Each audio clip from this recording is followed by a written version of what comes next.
This story starts. I was at a friend's house, and she had on her shelf a copy of the DSM manual, which is the Manual of Mental Disorders. It lists every known mental disorder. And it used to be, back in the 50s, a very slim pamphlet, and then it got bigger and bigger and bigger, and now it's 886 pages long, and it lists currently 374 mental disorders. So I was leafing through it, wondering if I had any mental disorders, and it turns out I've got 12. I've got generalized anxiety disorder, which is a given. I've got nightmare disorder, which is categorized if you have recurrent dreams of being pursued or declared a failure. And all my dreams involve people chasing me down the street going, "You're a failure." I've got parent-child relational problems, which I blame my parents for. I'm kidding. I'm not kidding. I'm kidding. And I've got malingering. And I think it's actually quite rare to have both malingering and generalized anxiety disorder, because malingering tends to make me feel very anxious. Anyway, I was looking through this book wondering if I was much crazier than I thought I was, or maybe it's not a good idea to diagnose yourself with a mental disorder if you're not a trained professional. Or maybe the psychiatry profession has a kind of strange desire to label what's essentially normal human behavior as a mental disorder. I didn't know which of these things was true, but I thought it was kind of interesting, and I thought maybe I should meet a critic of psychiatry to get their view, which is how I ended up having lunch with the Scientologists. It was a man called Brian, who runs a crack team of Scientologists who are determined to destroy psychiatry wherever it lies. They're called the CCHR. And I said to him, can you prove to me that psychiatry is a pseudoscience that can't be trusted? And he said, yes, we can prove it to you. And I said, how? And he said, we can introduce you to Tony. And I said, who's Tony? And he said, Tony's in Broadmoor. Now, Broadmoor is Broadmoor Hospital. It used to be known as the Broadmoor Asylum for the Criminally Insane. It's where they send the serial killers and the people who can't help themselves. And I said to Brian, well, what did Tony do? And he said, hardly anything. He beat someone up or something, and he decided to fake madness to get out of a prison sentence. But he faked it too well, and now he's stuck in Broadmoor, and nobody will believe he's sane. Do you want us to try and get you into Broadmoor to meet Tony? So I said, yes, please. So I got the train to Broadmoor. I began to yawn uncontrollably around Kempton Park, which apparently is what dogs also do when anxious. They yawn uncontrollably. And we got to Broadmoor, and I got taken through gate after gate after gate after gate into the wellness centre, which is where you get to meet the patients. It looks like a giant Hampton Inn. It's all peach and pine and calming colours, and the only bold colours are the reds of the panic buttons. And the patients started drifting in, and they were quite overweight and wearing sweatpants and quite docile looking, and Brian, the Scientologist, whispered to me, "They're medicated," which to the Scientologist is like the worst evil in the world, but I'm thinking it's probably a good idea. And then Brian said, "Here's Tony." And a man was walking in, and he wasn't overweight. He was in very good physical shape, and he wasn't wearing sweatpants. He was wearing a pinstripe suit, and he had his arm outstretched like someone out of The Apprentice. He looked like a man who wanted to wear an outfit that would convince me that he was very sane. And he sat down, and I said, "So is it true that you faked your way in here?" And he said, yep, absolutely. I beat someone up when I was 17, and I was in prison awaiting trial, and my cellmate said to me, "You know what you have to do?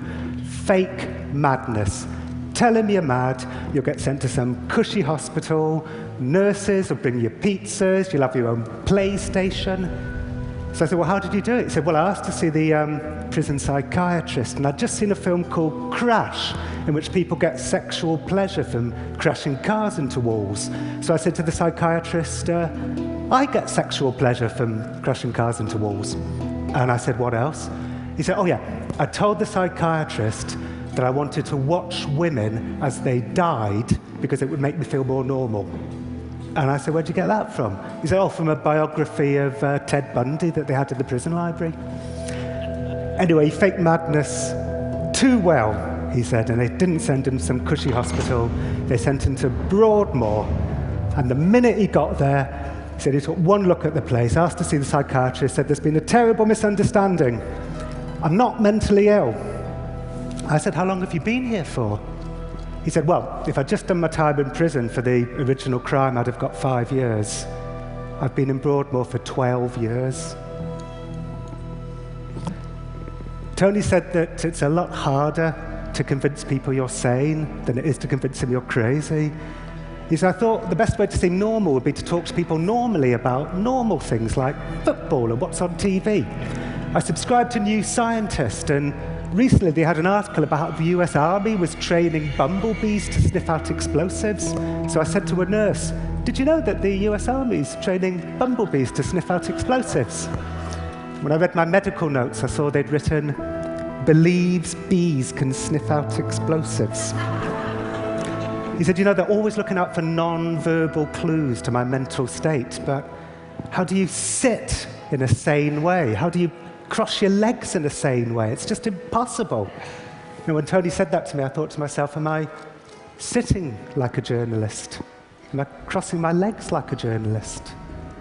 He said, you know, I've got the Stockwell Strangler on one side of me, and I've got the tiptoe through the tulips rapist on the other side of me. So I tend to stay in my room a lot because I find them quite frightening. And they take that as a sign of madness. They say it proves that I'm aloof and grandiose. So only in Broadmoor would not wanting to hang out with serial killers be a sign of madness. Anyway, he seemed completely normal to me, but what did I know? And when I got home, I emailed his clinician, Anthony Maiden. I said, what's the story? And he said, yep, we accept that Tony faked madness to get out of a prison sentence because his hallucinations that had seemed quite cliche to begin with just vanished the minute he got to Broadmoor. However, we have assessed him and we've determined that what he is a psychopath. And in fact, faking madness is exactly the kind of cunning and manipulative act of a psychopath. It's on the checklist, cunning, manipulative. So faking your brain going wrong is evidence that your brain has gone wrong. And I spoke to other experts, and they said the pinstripe suit, classic psychopath, speaks to items 1 and 2 on the checklist, glibness, superficial charm, and grandiose sense of self-worth. I said, I want to hang out with the other patients. Classic psychopath, it speaks to grandiosity and also lack of empathy. So all the things that had seemed most normal about Tony was evidence, according to his clinician, that he was mad in this new way. He was a psychopath. And his clinician said to me, if you want to know more about psychopaths, you can go on a psychopath spotting course run by Robert Hare, who invented the psychopath checklist. So I did. I went on a psychopath spotting course, and I am now a certified, and I have to say extremely adept, psychopath spotter. So here's the statistics. 1 in 100 regular people is a psychopath.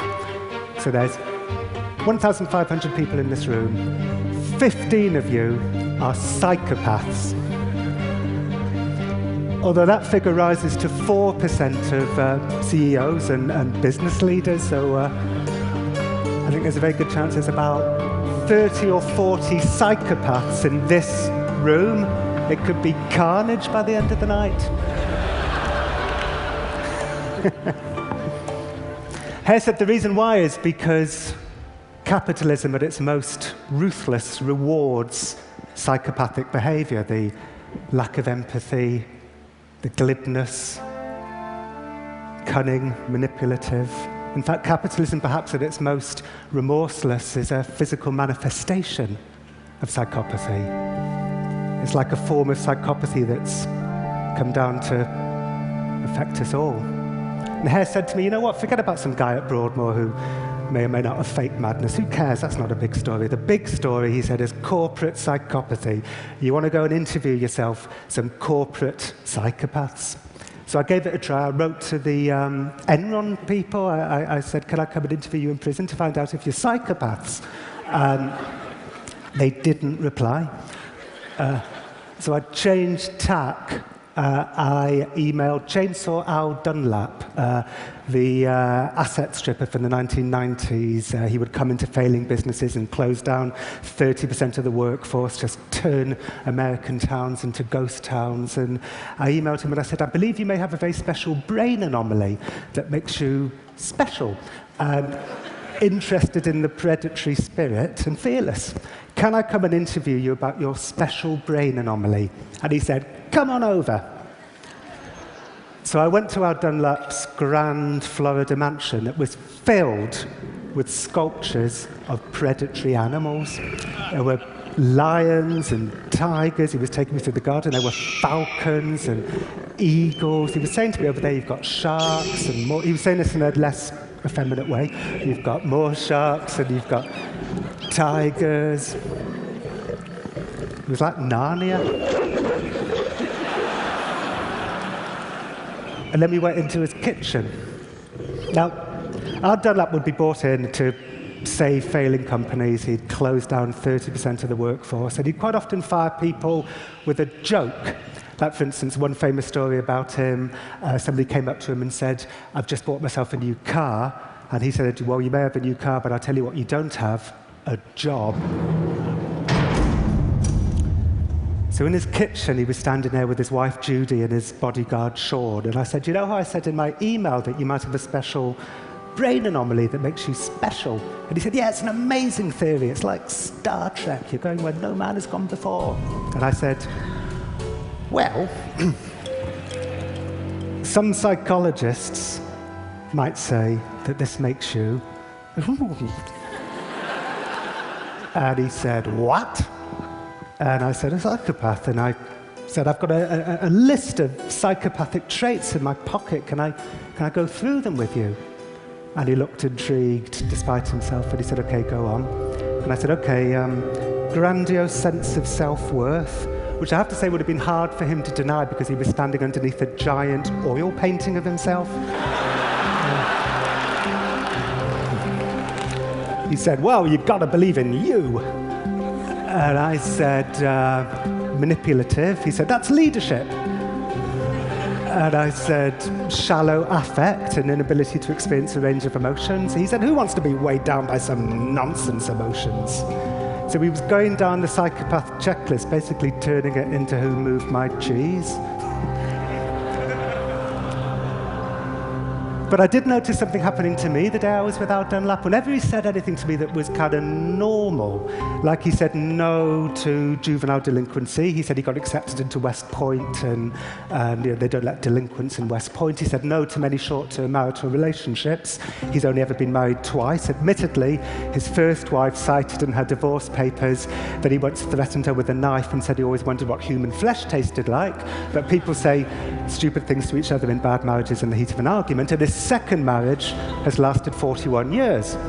So whenever he said anything to me that just seemed kind of non-psychopathic, I thought to myself, well, I'm not going to put that in my book.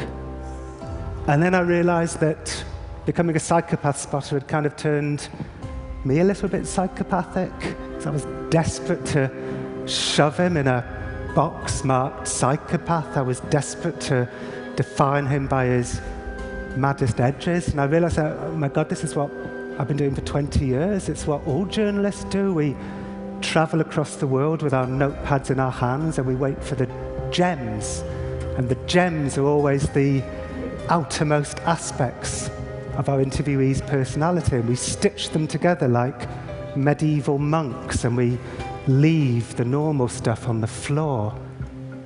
And you know, this is a country that overdiagnoses certain mental disorders hugely. Childhood bipolar. Children as young as 4 are being labelled bipolar because they have temper tantrums, which scores them high on the bipolar checklist. When I got back to London, Tony phoned me. He said, why haven't you been returning my calls? I said, well, they say that you're a psychopath. And he said, I'm not a psychopath. He said, you know what? One of the items on the checklist is lack of remorse. But another item on the checklist is cunning manipulative.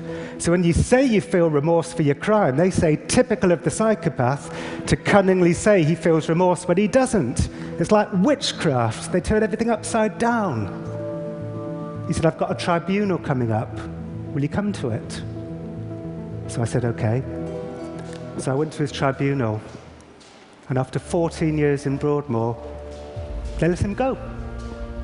They decided that he shouldn't be held indefinitely because he scores high on a checklist that might mean that he has a greater than average chance of recidivism. So they let him go. And outside in the corridor, he said to me, you know what, John? Everyone's a bit psychopathic. He said, you are, I am. Well, obviously I am. I said, what are you going to do now? He said, I'm going to go to Belgium, because there's a woman there that I fancy, but she's married, so I'm going to have to get a split up from her husband.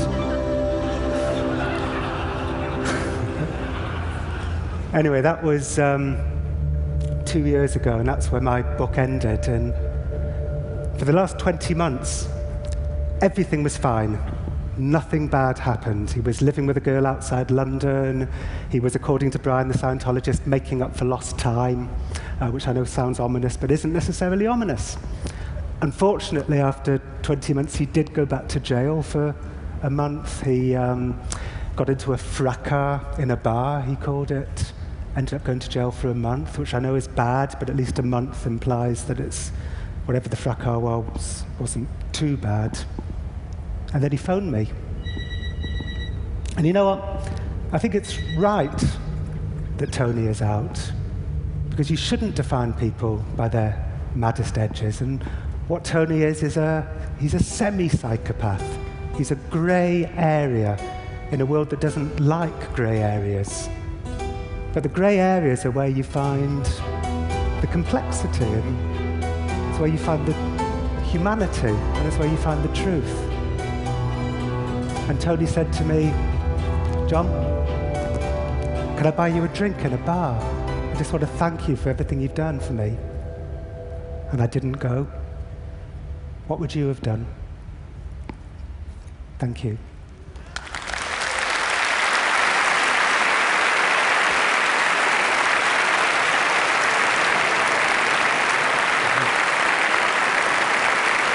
Thank you.